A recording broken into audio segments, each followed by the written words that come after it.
गोरखपुर में हुई इस शर्मनाक घटना ने यह साबित कर दिया है कि आज का इंसान वाकई जानवरों से भी ज्यादा नीचे गिर सकता है। इस घटना ने यह भी सिखा दिया है कि आज के वक्त में सच्चे प्यार की कोई कद्र नहीं करता। इस घटना में जो लड़की मारी गई है, उसके पीछे रोने वाला कोई नहीं था। मां बाप का पहले ही निधन हो चुका था और न कोई भाई था न बहन। लेकिन यकीन मानिए, जब आप पूरा वीडियो देख चुके होंगे तो आपकी आंखों में आंसू जरूर होंगे। बात 31 जनवरी 2026 के सुबह की है। गोरखपुर के पीपीगंज इलाके में बैरघट्टा पुल के पास रोज की तरह आवाजाही शुरू हो चुकी थी। लोग अपने अपने काम में लगे हुए थे। कुछ लोग पुल के पास से गुजर रहे थे, लेकिन ठीक पुल के नीचे बिल्कुल खुले में एक महिला जमीन पर लेटी हुई थी। और डरावनी बात यह थी कि उसके शरीर पर एक भी कपड़ा नहीं था। वह पूरी तरह निर्वस्त्र थी। जो वहां का दृश्य था वह किसी को भी अंदर तक हिला देने के लिए काफी था। लेकिन इससे भी ज्यादा डरावनी बात यह थी कि लोग तो वहां से आ जा रहे थे, लेकिन किसी ने भी रुककर या पास जाकर देखने की कोशिश नहीं की। किसी ने उसके शरीर को ढकने की भी हिम्मत नहीं दिखाई। ज्यादातर लोग बस एक नजर डालते और मुंह फेर कर आगे बढ़ जाते रहे। लेकिन कुछ देर बाद वहां कुछ लोग इकट्ठा हो गए। शायद उनमें अभी भी थोड़ी सी इंसानियत बाकी थी। वे खुद वहां जाने की हिम्मत तो नहीं जुटा पाए, लेकिन उनमें से किसी ने पुलिस को इसकी सूचना दे दी। कुछ ही देर में पीपीगंज थाने से पुलिस की टीम मौके पर पहुंच गई। लेकिन जो घटनास्थल का दृश्य था, उसे देख पाना पुलिस के लिए भी आसान नहीं था।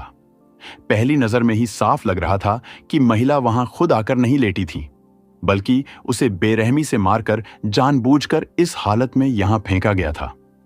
मंजर ऐसा था जैसे कातिल उसके मरने के बाद भी उसकी बेइज्जती करना चाहता हो, क्योंकि पास में ही घनी झाड़ियां थीं। अगर कोई चाहता तो शव को आसानी से वहां छुपाया जा सकता था। और दूसरी बात, अक्सर कातिल पहचान छुपाने के लिए शरीर से कपड़े उतार देते हैं या चेहरे को नुकसान पहुंचाते हैं ताकि पहचान मुश्किल हो जाए।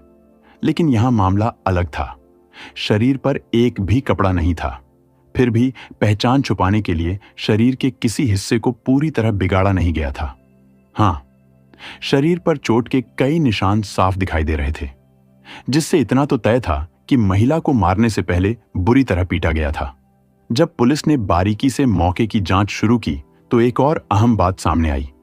महिला की मौत वहीं नहीं हुई थी, बल्कि उसे किसी और जगह मारा गया और फिर यहां लाकर फेंका गया था, क्योंकि सड़क पर घसीटने के निशान थे और उसकी पीठ बुरी तरह छिल चुकी थी। यह मंजर इतना क्रूर था कि कुछ पल के लिए मौके पर मौजूद पुलिसकर्मी भी सहम गए। अब मामले की गंभीरता को देखते हुए तुरंत फॉरेंसिक टीम और डॉग स्क्वाड को बुलाया गया। टीमें मौके पर पहुंची और बारीकी से जांच शुरू हुई, लेकिन डॉग स्क्वाड कोई खास सुराग नहीं दे पाया। कुत्ता सड़क पर थोड़ी दूर तक गया और फिर वापस लौट आया, जैसे रास्ता यहीं कहीं खत्म हो गया हो। इसके बाद शव को पोस्टमार्टम के लिए अस्पताल भेज दिया गया और पुलिस पूरी गंभीरता के साथ इस केस की जांच में जुट गई, क्योंकि साफ था कि यह कोई साधारण मामला नहीं है, बल्कि यह इतनी बेरहम और इंसानियत को शर्मसार कर देने वाली वारदात थी कि इसे अंजाम देने वाले लोगों तक जल्द से जल्द पहुंचना जरूरी था। अब पुलिस के सामने सबसे पहला सवाल यह था कि आखिर यह महिला कौन है, क्योंकि जब तक उसकी पहचान नहीं होती तब तक केस में आगे बढ़ना मुश्किल था। पुलिस के पास मृतका का चेहरा तो था, लेकिन समस्या यह थी कि उसे पहचानने वाला कोई नहीं मिल रहा था। पुलिस ने आसपास के इलाकों में पूछताछ की। लोगों को उसकी तस्वीर दिखाकर जानकारी लेने की कोशिश की गई, लेकिन किसी ने भी उसे पहचानने से इनकार कर दिया। गोरखपुर पुलिस ने शव की तस्वीर और पूरी जानकारी सोशल मीडिया पर भी पोस्ट कर दी थी। साथ ही आसपास के सभी थानों को भी सूचना भेज दी गई। यह भी कहा गया कि अगर किसी के पास इस महिला से जुड़ी कोई भी जानकारी हो तो तुरंत गोरखपुर पुलिस को सूचित किया जाए। कुल मिलाकर गोरखपुर पुलिस अपने स्तर पर पूरी कोशिश कर रही थी। फिर भी समय बीतता जा रहा था और इस महिला के बारे में कोई सुराग नहीं मिल पा रहा था। इसलिए अब पुलिस ने जांच का तरीका बदलने का फैसला किया। उन्हें इतना तो यकीन था कि महिला को कहीं और मारा गया और फिर यहां लाकर फेंका गया है। मतलब साफ था, कातिल उसे सड़क के रास्ते ही यहां लाया होगा। हालांकि जिस पुल के पास शव मिला था वहां कोई सीसीटीवी कैमरा नहीं था, लेकिन पुलिस ने तय किया कि घटनास्थल के चारों तरफ जहां भी पहला कैमरा मिलेगा, जांच वहीं से शुरू की जाएगी। कैमरा टू कैमरा पूरे रास्ते को ट्रैक किया जाएगा। उन्हें भरोसा था कि किसी न किसी फुटेज में कोई न कोई सुराग जरूर मिलेगा। और आखिरकार पुलिस की मेहनत रंग लाई। एक सीसीटीवी कैमरे में कुछ संदिग्ध लोग दिखाई दिए। कुल 4 लोग थे, 2 पुरुष और 2 महिलाएं। ये लोग पीपीगंज थाना क्षेत्र में इलाहाबाद बैंक के पास खड़े नजर आए। चारों आपस में बात कर रहे थे। बैंक के ठीक सामने एक सीसीटीवी कैमरा लगा हुआ था और उसी कैमरे में ये सभी कैप्चर हो गए थे। समय रात के करीब 11 बजे का था। संदेह तब और बढ़ा जब कुछ देर बाद इनमें से 3 लोग एक स्कूटी पर बैठकर वहां से चले गए। स्कूटी पर एक पुरुष और 2 महिलाएं थीं, लेकिन रात करीब 12 बजे जब वही स्कूटी दोबारा वापस आती है तो उस पर सिर्फ 2 लोग बैठे होते हैं।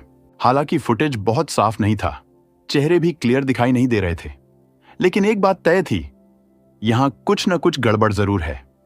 अब पुलिस ने उस नीले रंग की स्कूटी को कैमरा टू कैमरा ट्रैक करना शुरू किया।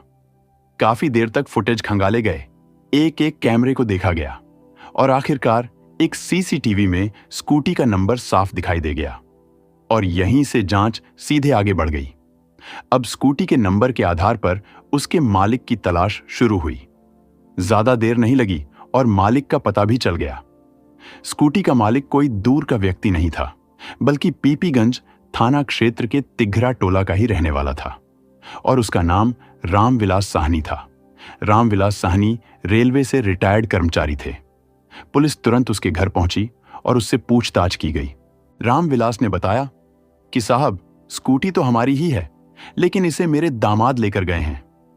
रामविलास ने यह भी बताया कि दामाद का नाम विजय साहनी है और वह सहजनवा थाना क्षेत्र के मॉडर गांव में अपने परिवार के साथ रहते हैं। इतनी जानकारी मिलते ही पुलिस सीधे विजय के घर पहुंच गई। दरवाजा खटखटाया गया।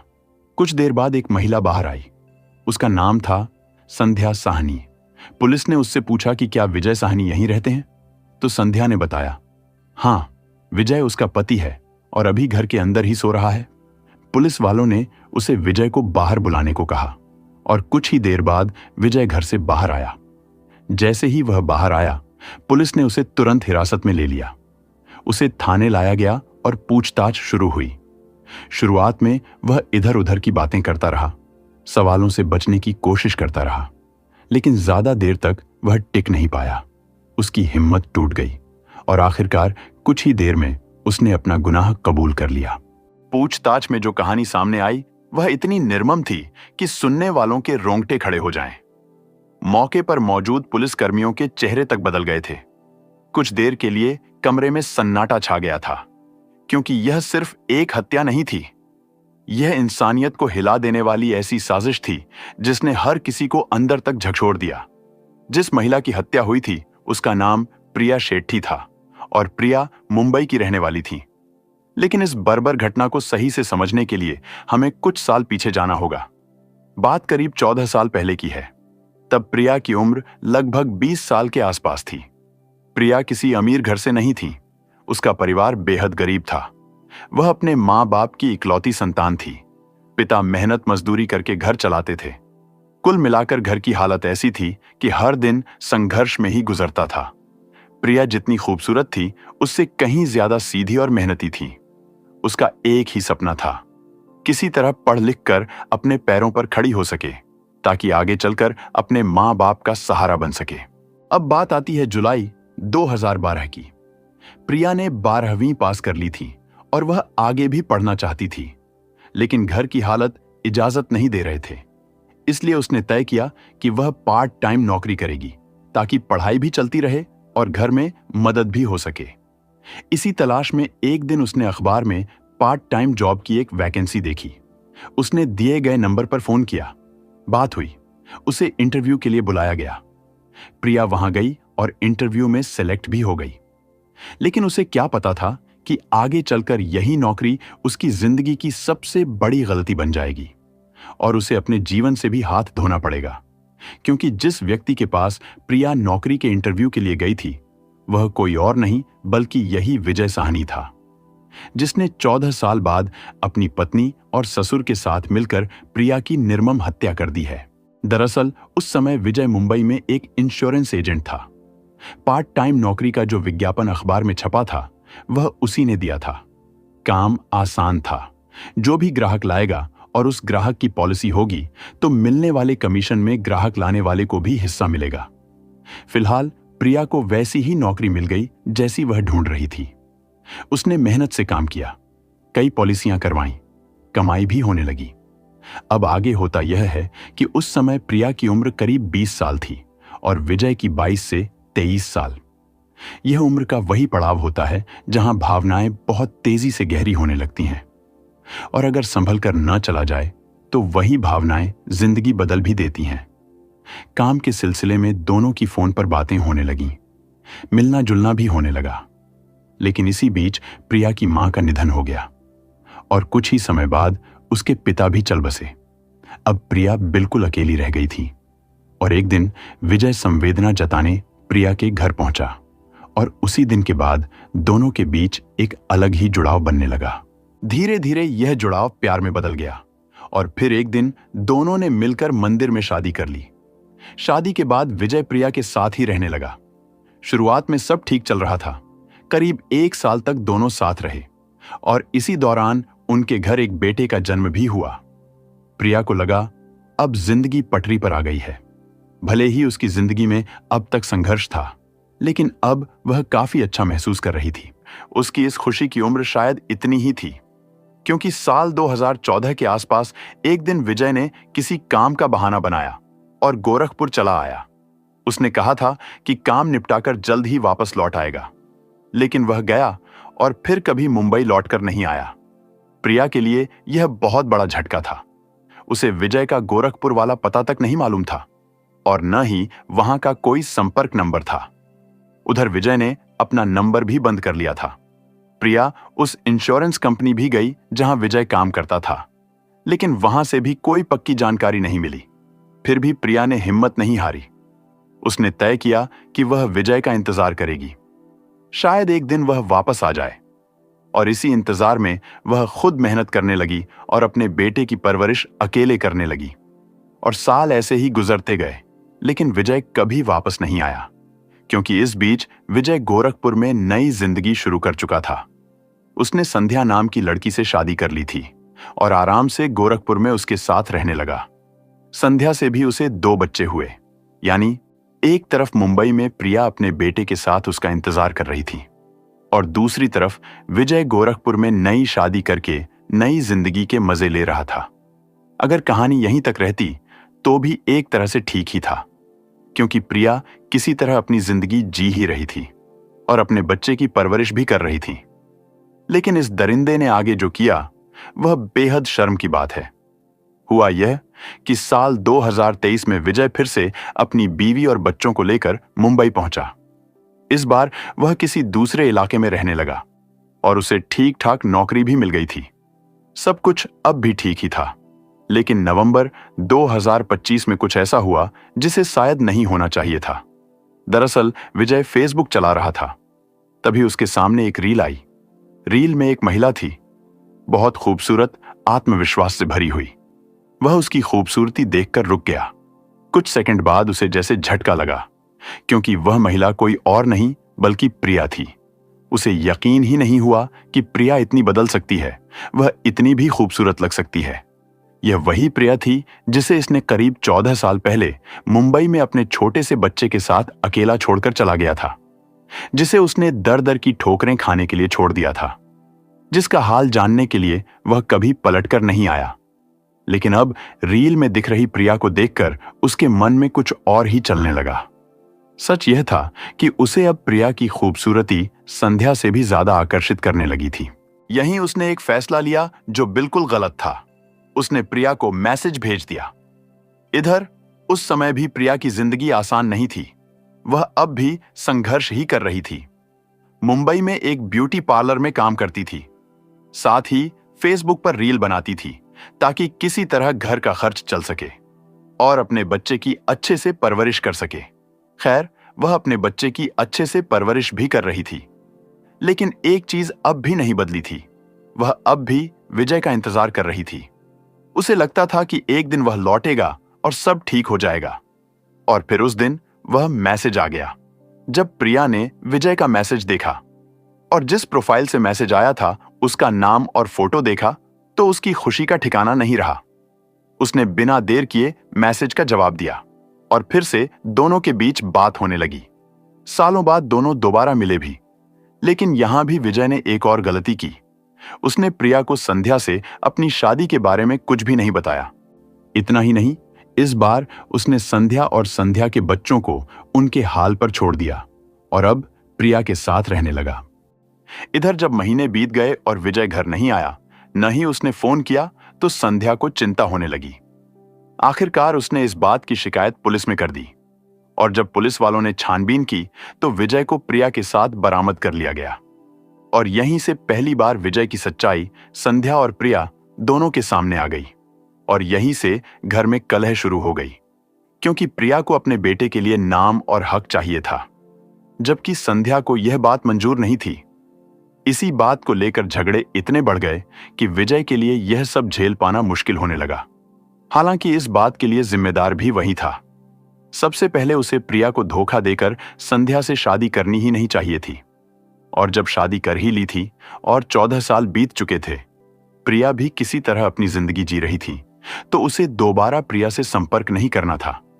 और अगर संपर्क कर ही लिया था तो फिर संध्या को धोखा देकर दोबारा प्रिया के पास नहीं जाना चाहिए था, बल्कि पूरी हिम्मत के साथ प्रिया को संध्या से मिलवाना चाहिए था। आराम से पूरी सिचुएशन बताकर समझाना चाहिए था।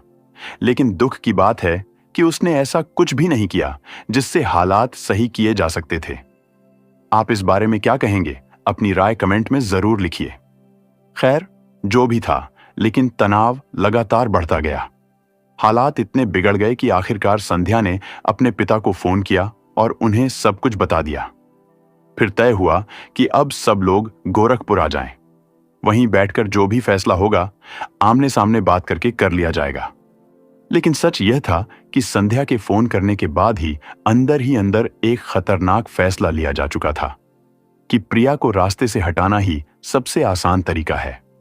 उन्हें लगा कि प्रिया के आगे पीछे कोई खास सहारा नहीं है और अगर उसे गोरखपुर लाकर मारकर कहीं फेंक दिया जाए तो शायद कोई जान भी नहीं पाएगा, क्योंकि गोरखपुर में उसकी पहचान ही नहीं हो पाएगी। इसी प्लान के तहत 26 जनवरी 2026 को आखिरकार विजय, संध्या और उसकी पहली पत्नी प्रिया तीनों ट्रेन से गोरखपुर पहुंचते हैं। 2 दिन तक ये लोग इधर उधर घूमते रहे। इसी बीच 29 जनवरी 2026 की रात की बात है। घूमने के बाद ये एक ऑटो लेकर पीपीगंज की तरफ जा रहे थे, जहां इनका घर है। लेकिन बीच रास्ते में ऑटो वाले से विवाद हो जाता है और तीनों ऑटो से उतर जाते हैं। यह वही एरिया था जहां इन्हें सीसीटीवी कैमरे में पहली बार देखा गया था, इलाहाबाद बैंक के पास।